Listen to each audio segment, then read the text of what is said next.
What kind of noun grammar, তার মানে grammar শব্দটা কোন প্রকার নাউন।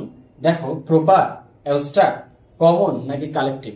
দেখো, এই ধরনের প্রশ্ন পরীক্ষার হলে স্টুডেন্টরা দেখলে তারা কনফিউশনে ভোগে এবং তারা ভাবে যে আসলে গ্রামার তো একটা সাধারণ নাম, তার মানে কমন নাউন, নাকি এটা একটা নির্দিষ্ট নাম গ্রামার, তার মানে এটা কি প্রপার নাউন।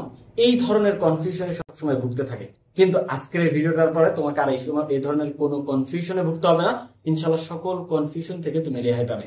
দেখো, এখানে গ্রামার এই শব্দটা মূল হচ্ছে অ্যাবস্ট্রাক্ট নাউন। কি নাউন ভাইয়া? Abstract noun.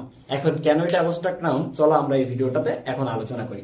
তবে প্রথমে আমাদেরকে এটা কেন অ্যাবস্ট্রাক্ট নাউন তার আগে আমাদের শুরুতে অ্যাবস্ট্রাক্ট নাউন সম্পর্কে আমাদের আলোচনা করতে হবে।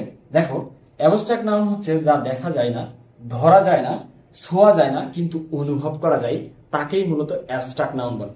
যেমন দেখো, লাভ, ভালোবাসা, এটা কি দেখা যায় নাকি এটা ছোঁয়া যায়, এটা ধরা যায়? কিছুই করা যায় না, বাট এটা অনুভব করতে যায়, হৃদয় দিয়ে এটাকে অনুভব করা যায়। যখন হৃদয় দিয়ে অনুভব করা হয় যে নাউনটাকে, সেটাকে বলা হয় অ্যাবস্ট্রাক্ট নাউন।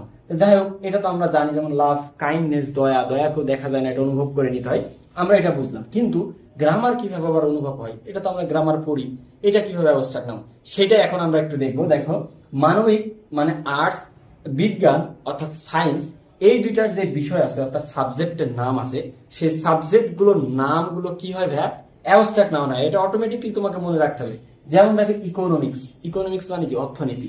এটা কেন অ্যাবস্ট্রাক্ট নাউন তোমার জানার দরকার নাই, তুমি খালি মাথায় রাখবা মানবিক অর্থাৎ আর্টস এবং বিজ্ঞান সায়েন্সের কি সাবজেক্টের নামগুলো কি হয় ভাইয়া? সেগুলো অ্যাবস্ট্রাক্ট নাউন হয়। যেমন ইকোনমিক্স, ফিলোসফি, দর্শন, বায়োলজি, তারপর হচ্ছে আর্টস, তারপর হচ্ছে গ্রামার। যেহেতু গ্রামার একটা আর্টসের কি একটা বিষয়ের নাম, অথবা সায়েন্সের একটা কি একটা ব্যাকরণের নাম, সো এটা একটা ব্যাকরণের প্রক্রিয়া। যেমন আর্টস যেমন হচ্ছে অ্যাবস্ট্রাক্ট নাউন, কারণ এটা একটা আর্টসের একটা কি বিষয়, কলা। সো এগুলো যেহেতু কি আর্টস অথবা সায়েন্সের মধ্যে পড়ছে, তাই এগুলো হচ্ছে অ্যাবস্ট্রাক্ট নাউন। তাই এখানে এই গ্রামারটা হচ্ছে অ্যাবস্ট্রাক্ট নাউন। আশা করি তোমরা জিনিসটা বুঝতে পারছো।